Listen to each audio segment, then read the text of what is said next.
Case కానివ్వండి. So కొన్ని కోట్ల రూపాయలు సంపాదించుకున్నారు.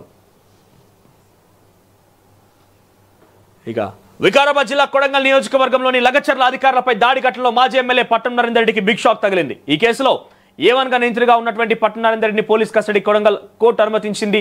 2 రోజుల పాటుగా పోలీస్ కస్టడీకి కొడంగల్ కోర్టు గ్రీన్ సిగ్నల్ ఇచ్చింది. అయితే న్యాయవాది సమక్షంలో పట్నం నరేందర్ రెడ్డిని విచారించాలని కొడంగల్ కోర్టు ఆదేశించింది. కొడంగల్ కోర్టు ఆదేశాలతో ఇలా 7 నుంచి మాజీ ఎమ్మెల్యే పట్టం నరేందర్ రెడ్డిని పోలీసులు విచారించే అవకాశం ఉంది. దాడి ఘటన కుట్ర చేశారని పట్టం నరేందర్ రెడ్డి పైన పోలీసులు ఆరోపణలు చేస్తున్న సంగతి తెలిసిందే. తన అనుచరుడు సురేష్తో కలిసి దాడికి స్కెచ్ వేశారని, అందుకు ఫోన్ కాల్స్ కూడా మాట్లాడినట్టుగా పోలీసులు ఆరోపిస్తున్నారు. అయితే ఈ కేసు దర్యాప్తులో భాగంగా మాజీ ఎమ్మెల్యే పట్టం నరేందర్ రెడ్డిని మరింతగా విచారించాలని ఈ మేరకు కస్టడీకి వాళ్ళని పోలీసులు కొడంగల్ కోర్టును ఆశ్రయించారు. దాంతో కొడంగల్ కోర్టు 2 రోజుల కస్టడీకి అనుమతి మంజూరు చేసింది.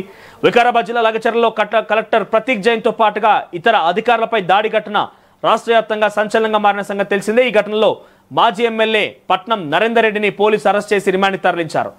సంగతి పట్నం నరేందర్ రెడ్డి ఏవన్గా ఉన్న సంగతి తెలిసిందే. ఈ కేసులో నరేందర్ రెడ్డితో పాటుగా మరో 20 మందిని కూడా పోలీసు అరెస్ట్ చేసే సంగతి తెలిసిందే. అయితే ఈ కేసులో తనపై నమోదైన ఎఫ్ఐఆర్ కొట్టివేయాలని కోరుతూ నవంబర్ 14న మాజీ ఎమ్మెల్యే పట్నం నరేందర్ రెడ్డి హైకోర్టును ఆశ్రయించారు. ఈ మేరకు క్వాష్ పిటిషన్ దాఖలు చేశారు. ఈ పిటిషన్ని హైకోర్టు కొట్టిపారేసింది. అయితే ఇప్పటికే భోగమోని సురేష్ ఎవరైతే ఉన్నారో ఆయనకి ఈయన నుంచి ఫోన్లు వచ్చినాయి. సుమారుగా ఒక 2 నెలల కాలంలో 84 సార్లు ఫోన్ మాట్లాడారు. ఒక ఎమ్మెల్యేకి ఒక కార్యకర్తకు మధ్య ఇంత అవినాభావ సంబంధం ఉందనంటే దీని స్కెచ్ ఎప్పటి నుంచి రెడీ అవుతుందో మనం చూస్తూనే ఉన్నాం. చాలా క్లియర్గా ఆ ఘటనలో జరిగిన విషయాలను కూడా పోలీసు వెల్లడించేసారు. భోగమోని సురేష్ ఆ ప్లాన్ వల్లే అటు అధికారులు లోపల రావడం, రైతులు దాడి చేయడం, ఆ భోగమోని సురేష్కి పట్నం నరేందర్ రెడ్డి ఇచ్చే ఆదేశాలు వచ్చినాయని చాలా సర్టిఫై చేసేసారు పోలీసులు. ఇప్పటికే ఇప్పుడు పట్నం నరేందర్ రెడ్డిని విచారిస్తున్నారు కాబట్టి ఇక్కడ ఆల్రెడీ గతంలో ఆయన ఏం చెప్పిండు, ఒక మీడియా సమావేశంలో కానీ లేకుంటే ఆ దాడి ఘటనకు ముందు అక్కడ రైతులతో మాట్లాడినటువంటి పట్నం నరేందర్ రెడ్డి ఏం చేసిండు, మన వెనక కేసీఆర్ హరీష్ రావులు ఉన్నారు, మనం అస్సలు వెనక్కి తగ్గొద్దు, మన పోరాటాన్ని ముందు కొనసాగిద్దాం, అవసరమైతే తరిమి కొడదామని చెప్పుకొచ్చిండు.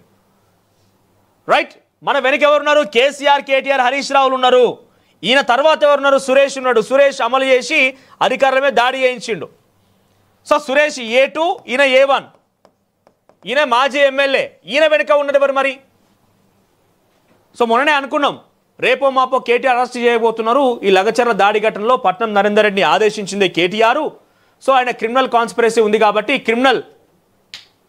క్రిమినల్ విషయంలో ఆయన అరెస్ట్ చేయబోతున్నారు అని చెప్పి ఇప్పటికే చాలా వరకు చర్చ కొనసాగింది. ఈ నేపథ్యంలో ఇక్కడ పట్నం నరేందర్ రెడ్డిని విచారిస్తున్నారంటే దాని వెనుక ఎవరున్నారు, కేసీఆర్ హరీష్ రావుల హస్తం ఉన్నది కాబట్టి వాళ్ళని కూడా తప్పకుండా విచారించే అవకాశం ఉన్నది. సో ఈయన ఏం చెప్తాడు, రేపు పోయి నీకు ఎవరు ఆదేశించినప్పుడు కనుక నిజంగానే తప్పులు ఒప్పుకుంటే, ఆయన ఫోన్ డాటా కనుక తీసుకుంటే ఆ ఫోన్ డాటాలు ఎవరి ఫోన్లు ఉంటాయి? అంతకు మునిపే కొన్ని సీక్రెట్గా 15 రోజుల ముందు కేటీఆర్ని కలిసిన ఒక అనుమానం కూడా వ్యక్తమవుతున్నది.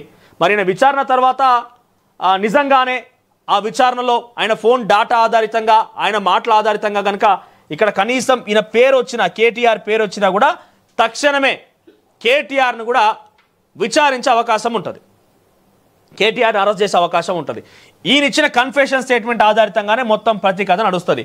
సురేష్ ఇచ్చిన కన్ఫెషన్ స్టేట్మెంట్లో చాలా క్లియర్గా పట్నం నరేందర్ రెడ్డి ఆదేశాలు ఉన్నాయి. పట్నం నరేందర్ రెడ్డితో ఫోన్ మాట్లాడాను, నేను అక్కడ ఉండను, హైదరాబాద్లోనే ఉంటా, నా భూమి కూడా పోతలేదు, అందులో నా భూమి కూడా ఆ ఫార్మా కంపెనీ అయితే ఏర్పాటు చేద్దామని ఆ భూమి అందులో పోతలేదు, నేను అక్కడికి వెళ్ళి నా గ్రామం కాబట్టి గ్రామస్థాయి నాయకుడిగానో లేకుంటే నాకున్నటువంటి ఆ పరిచయం కారణంగా రాజకీయ నాయకుడిగా నేను వెళ్ళి వ్యతిరేకత కనబరుద్దామని అక్కడ వ్యతిరేకానికి వెళ్ళాను, ఆ ప్రజలతో మాట్లాడిచ్చా, ఆ ప్రజల్లో కొంత ఆందోళన ఉండే వాళ్ళు దాడి చేసిర్రు, అధికారం పిలిచింది మాత్రం నేను ఒప్పుకున్నాడు ఆయన.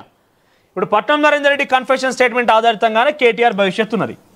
ఒకవేళ పట్నం నరేందర్ రెడ్డి కనుక నిజంగానే పుసుక్కున ఆయన కేటీఆర్ పేరు కనుక చెబితే ఇక కేటీఆర్ అరెస్ట్ గ్యారంటీ. ఆయన చెప్పలేదంటే ఆయన ఏదో ఉపేక్షించేది లేదు కేటీఆర్ కూడా. ఇంకా చాలా కేసులు ఉన్నాయి కానీ ఈ కేసులో మాత్రం ఎవరి అనుమతులు అవసరం లేదు, గవర్నర్ అనుమతి కానీ ఇంకే అనుమతి అవసరం లేదు. క్రిమినల్ కాన్స్పిరసీ ఉందని కనుక డెఫినెట్గా ప్రూవ్ అయితే ఇక్కడ ఎవరైనా కూడా ఎమ్మెల్యే అయినా ఎంపీ అయినా ఎవరైనా క్రిమినల్ కాన్స్పిరసీ ఉందని కనుక ప్రూవ్ అయితే కన్ఫెషన్ స్టేట్మెంట్లో కనుక ఆ పేరు వస్తే అరెస్ట్ గ్యారంటీ. ఇక పట్నం నరేందర్ రెడ్డి ఫోన్లో మాత్రం తప్పకుండా కేటీఆర్తో మాట్లాడి ఉంటాడనే ఒక భావన, లేకపోతే అంత ఈజీగా ఆయన ఒకరే ఎమ్మెల్యే స్థాయి ఉన్నటువంటి వ్యక్తి ఒక సీఎం నియోజకవర్గంలో అధికారి కలెక్టర్ మీద దాడి చేయగలుగుతాడా? సో పెద్ద దిక్కు వెనక దిక్కు ఏదన్నా పెద్ద ఆ దిక్కు ఆ దిశ ఉంటేనే తప్ప అంత స్థాయిలో ప్రోత్సాహం జరగకపోవచ్చు. ఆయనకి కేటీఆర్ హస్తం ఉండే ఉంటుందన్న ఒక అనుమానం అయితే ఉన్నది. ఆయన కన్ఫెషన్ స్టేట్మెంట్ ఇవ్వాలి రేపటి రికార్డ్ చేసి కేటీఆర్ పేరు వస్తే ఇక అయిపోయినట్టే. ఇక ఈనాడు చూస్తే నిన్న పోలీస్ సంబంధించి ఉత్సవాలు పోలీస్ శాఖ ఆయుధాల ప్రదర్శనలో తుపాకీని పరిశీలిస్తున్న సీఎం రేవంత్ రెడ్డి. తప్పు చేస్తే ప్రోటోకాల్స్ ఉండవు. కొత్త మార్గాల్లో సింగరేణి విస్తరణ, తెలంగాణకు 7 నవోదయ విద్యాలయాలు, ఇక్కడ సంగారెడ్డి, నిజామాబాద్, జగిత్యాల ఈ ప్రాంతాల్లో కొత్తగా 7 నవోదయ విద్యాలయాలు వచ్చినాయి.